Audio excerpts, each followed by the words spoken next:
Silahkan tonton video ini sampai habis agar Anda tidak gagal paham.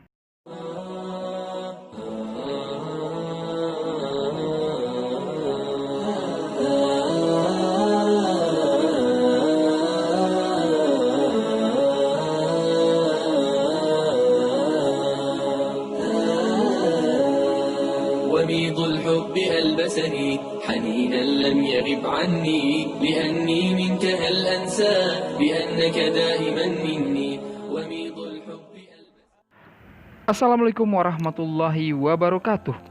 Video ini merupakan video yang dibuat untuk menjawab pertanyaan Koh Andrey Thunggal. Di video reactionnya terhadap video Popeye TV ketika Koh Andrey Thunggal menanyakan, bagaimana kita muslim sujud ke arah Ka'bah? Hajar Aswad, bukankah itu juga penyembahan berhala juga? Dalam video ini akan menampilkan seorang rabbi Yahudi yang kita jadikan sebagai second opinion. Karena jika ustadz yang menjelaskan atau menerangkan, maka otomatis mereka tidak akan mendengar. Jika rabbi ini yang menjawab, maka jawabannya sudah pasti bukan subjektif lagi, namun objektif seperti apa adanya. Video ini bersumber dari channel Islam Bersatulah. Sebenarnya video ini sudah lama ada, namun karakter mereka, Andrey Thunggal dan kawan-kawan ini, mereka itu bertanya bukan untuk mencari kebenaran. Jadi ketika pertanyaan mereka dijawab, mereka tanya lagi yang lain. Giliran kita yang bertanya, mereka malah balik bertanya. Begitu seterusnya, seperti yang dikatakan Cak Muam di Cover Media Channel, bisa bertanya tak bisa menjawab. Bukti bahwa orang-orang kafir hanya punya kebodohan tapi tidak punya kecerdasan adalah mereka hanya bisa bertanya tapi tidak bisa menjawab. Berikut merupakan pertanyaan Koh Andrey Thunggal di dalam channelnya ketika ia mereaction sebuah video dari Popeye TV. Pertanyaan saya adalah bagaimana dengan ibadah orang muslim yang berkeliling Ka'bah? Kenapa harus keliling? Kenapa harus cium Hajar Aswad? Itu pertanyaan saya. Dan bagaimana Anda menjelaskan dengan ibadah naik haji yang harus keliling Ka'bah dan mencium Hajar Aswad itu? Itu pertanyaan saya.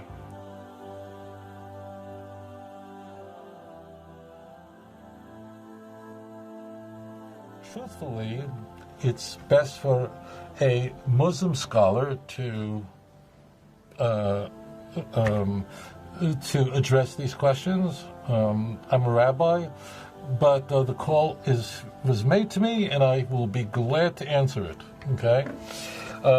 Let me first state at the outset: Judaism is not an eclectic religion. We're not. If you are a true monotheist, if you say that there is one God and there is no other, as the prophet Isaiah and almost every prophet, scream this, there really isn't much room for Hare Krishna. So Judaism, unlike Eastern religions as an example, is just not eclectic. Islam is also a complete monotheism. They worship one God, and therefore Islam can't be eclectic. It can't be. You have Judaism and Islam, which are possibly two of the least eclectic religions in the world, Abrahamic faiths, and strangely, there is this mutual respect between Judaism and Islam. Which, the reason I point this out is, it just illustrates that there's something really interesting going on here. The reason why Judaism respects Islam deeply is because Muslims truly worship one God. Read chapter 2, verse 163, and you will understand why Muslims submit themselves to one God and no false God. وَإِلَٰهُكُمْ إِلَٰهٌ وَاحِدٌ لَا إِلَٰهَ إِلَّا هُوَ الرَّحْمَٰنُ الرَّحِيمُ.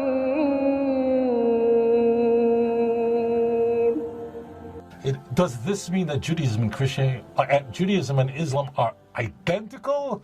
No, but there's an enormous mutual respect. Now, leave politics out the window. Just leave it out the window.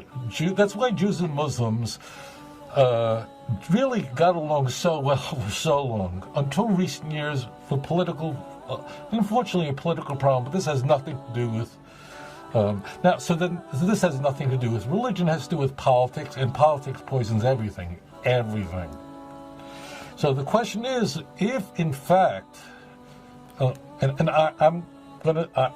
will stand up for my cousins. I have no problem doing that. If in fact that Muslims are submitting themselves before the one true God, why are they going on a Hajj, which is one of the pillars of Islam? Why are they going to Mecca, and they're going to what's called the Kaaba? That word simply means the cube, and they're going around it 7 times. Why are they doing this? After all, that Kaaba was a place of idolatry, and it was. And every Muslim in the world will say to you right now that's watching or listening to the show is going, Amen, he's absolutely correct. There were actually hundreds of gods that were worshipped in Mecca during the Jahiliyyah, which means at a time when the Arab world was in a state of, the word really means stupidity or lack of knowledge, okay? The key point of the Kaaba is that following the advent of Islam, meaning of Muhammad's message to his constituents is, and it's really in Islamic tradition, I should correct that, following the teachings of the Quran, Muslims then took what was a place of idolatry and transformed it into a place where one God is worshipped. So therefore, every Muslim will say, of course the Kaaba was a place where hundreds of gods are worshipped.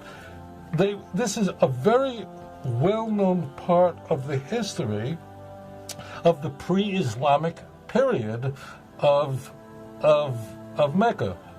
Everyone knows that. Everyone knows that prior to the advent of Islam, Arabs in that region were burying their daughters alive.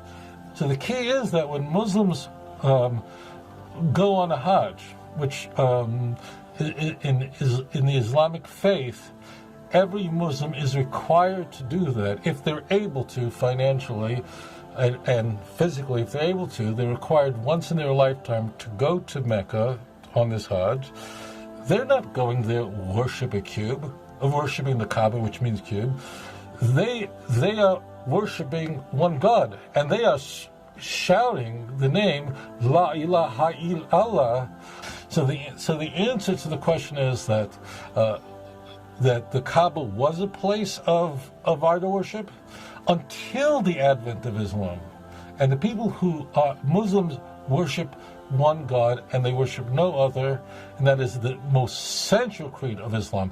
In fact, if you don't accept that there is one God and no other, and that God is Allah, and every Muslim believes that Abraham was a prophet of blessed memory. Every Muslim believes that Yitzhak was a prophet of blessed memory. Every Muslim believes that Yaakov was a prophet of blessed memory. Every one of them do.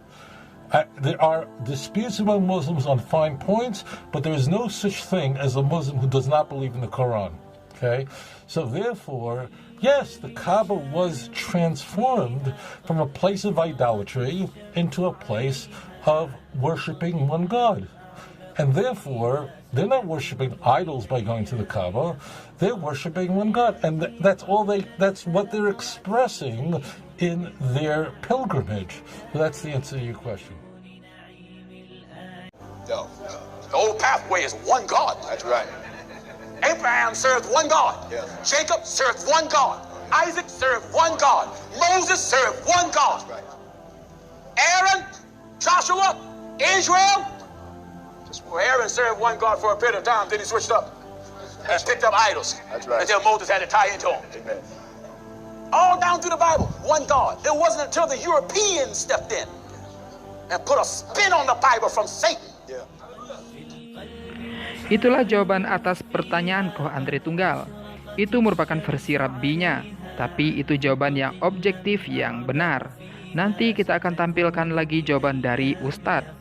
Wallahu a'lam bishawab. Semoga bermanfaat.